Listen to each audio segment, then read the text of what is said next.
sampah adalah kekayaan alam Indonesia yang sangat laku di Eropa. Oleh sebab itu, beberapa bangsa Eropa seperti Portugis, Spanyol, Belanda, dan Inggris berusaha untuk menemukan sumber rempah-rempah tersebut.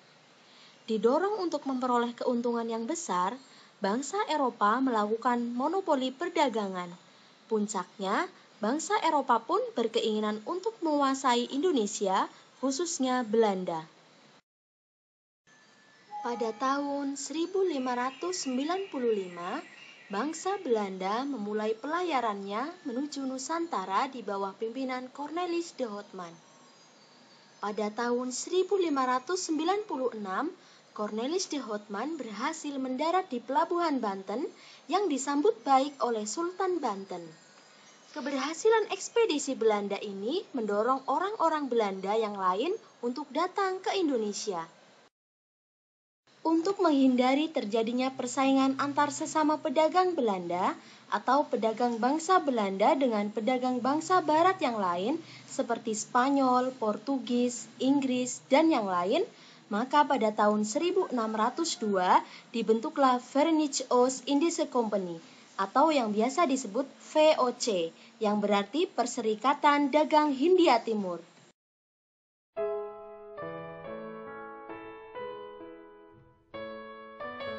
Untuk menghilangkan persaingan yang merugikan pedagang Belanda. Untuk menyatukan para pedagang Belanda untuk menghadapi persaingan dari bangsa Portugis dan pedagang pribumi Indonesia. Untuk mencari keuntungan yang sebesar-besarnya untuk membiayai perang melawan bangsa Spanyol. Mencapai tujuan tersebut, pemerintah Belanda memberikan hak istimewa atau hak oktroy kepada VOC sebagai berikut. Dengan hak-hak yang dimilikinya, VOC mengalami perkembangan yang sangat pesat. VOC berhasil mendesak para pedagang bangsa Eropa lainnya. Selanjutnya, VOC memperluas pengaruhnya ke wilayah Jawa. Pada tahun 1615, Jan Peterzoon Koen atau yang biasa kita sebut J.P. Koen diangkat menjadi Gubernur Jenderal kedua. Pada tahun 1619, VOC di bawah pimpinan J.P. Koen berhasil merebut Jayakarta dari kekuasaan Banten. Kemudian J.P. Koen mengganti nama Jayakarta menjadi Batavia. Selanjutnya, Batavia dijadikan markas besar VOC sebagai tempat kedudukan gubernur jenderal dan menjadi pangkalan imperialisme Belanda di Indonesia. Untuk mendapatkan keuntungan yang sebesar-besarnya melalui perdagangan, VOC melaksanakan sistem monopoli. Agar aturan monopoli dapat ditaati, maka VOC melakukan pelayaran hongi. Pelayaran hongi adalah patroli laut yang dilakukan pemerintah Belanda untuk mengawasi rakyat agar tidak menjual rempah-rempah kepada pedagang lain. Kompeni Belanda dengan politik divide et impera, yaitu politik memecah belah dan menguasai, berhasil memperluas daerah kekuasaan dari Batavia dan akhirnya menguasai seluruh Nusantara. Pada akhir abad ke-18, VOC mengalami kebangkrutan. Adapun faktor-faktor yang menyebabkannya antara lain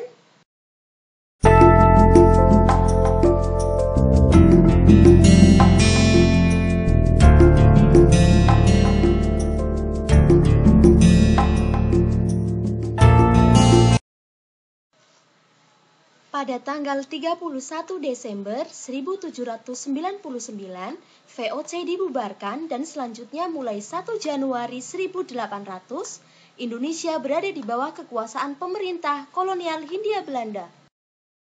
Setelah itu, pemerintahan Hindia Belanda di Indonesia dipimpin Gubernur Jenderal Herman William Daendels.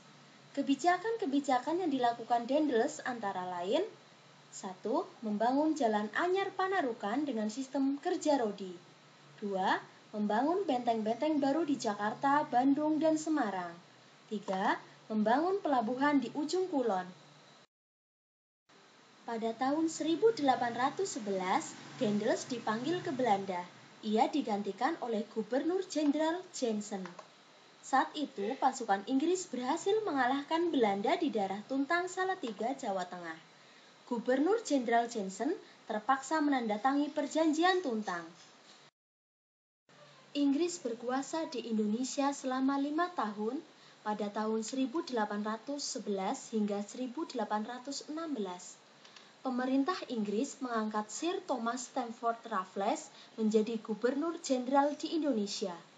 Pemerintah memberlakukan sistem sewa tanah yang dikenal dengan nama land rente. Rakyat yang menggarap tanah diharuskan menyewa dari pemerintah. Ia juga menemukan bunga Rafflesia arnoldi yang kita kenal sebagai bunga bangkai, dan ia juga sebagai perintis kebun raya Bogor. Pada tahun 1816, Inggris menyerahkan wilayah Indonesia kepada Belanda. Pemerintah Belanda menunjuk Van der Capellen menjadi gubernur jenderal. Setelah itu, pada tahun 1830, Van der Capellen diganti Van den Bosch. Van den Bosch mendapat tugas mengisi kas Belanda yang kosong. Ia memberlakukan tanam paksa yang disebut kulturstelsel untuk mengisi kas pemerintahan yang kosong. Van den Bosch membuat aturan-aturan untuk tanam paksa sebagai berikut.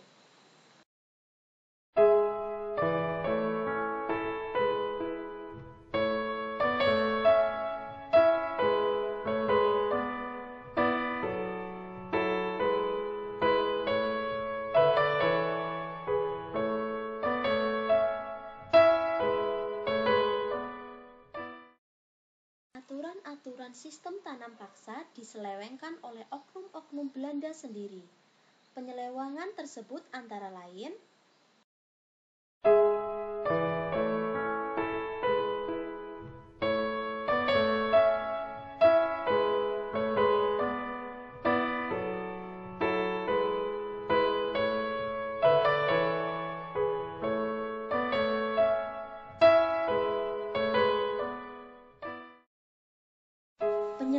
Penyelewengan ini membuat kehidupan rakyat semakin menderita. Mereka tidak lagi bisa menikmati hasil pertaniannya sendiri. Tanah-tanah mereka diambil secara paksa. Apabila pekerjaan itu tidak memuaskan Belanda, siksaan dan hukuman harus mereka terima. Belum lagi pungutan pajak dan perlakuan semena-mena dari Belanda kepada para petani dan pekerja. Itulah penderitaan rakyat di bawah kekuasaan penjajahan Belanda. Penerapan tanam paksa yang menyengsarakan rakyat tersebut juga mendapat tentangan keras dari masyarakat Belanda sendiri.